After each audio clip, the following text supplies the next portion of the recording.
nga ay may papakita ko sa inyo kung paano i-fix at gawin itong low washer fluid. Warning na nga dito sa Montero natin. Ito't lumabas na nga sa dashboard ko na low washer fluid. Turo ko nga sa inyo kung paano tanggalin ito. Ito nga pala, bandang kaliwa ng tapaludo ay babaklasin natin at di-disconnect natin yung socket ng low washer fluid. Basa ko nga na dapat tanggalin na lang kaysa naman ipakasa ng replacement.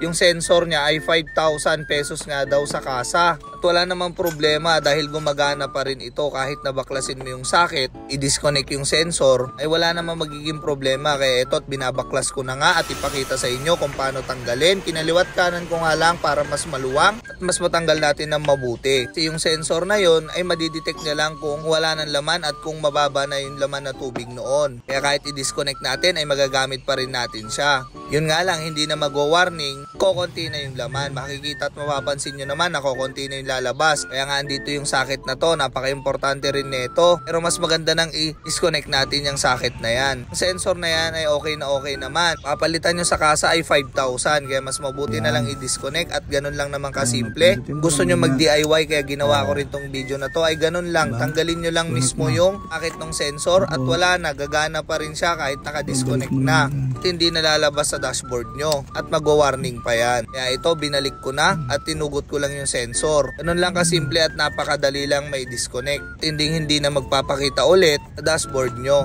Mihan nga ng Montero na Gen 3 ay ito ang issue. Kesa nga magpalit ay dinidisconnect na lang nila. Ito papakita ko sa inyong okay na yung dashboard natin. Dahil pag hindi nyo dinisconnect yan at pinabayaan nyo ay hindi nyo makikita yung trip A, trip B. Dahil pag tumatakbo at umaandar na lang siya ay nagpapakita na lang yung warning. Kaya nga ito okay na siya at wala na yung warning sign.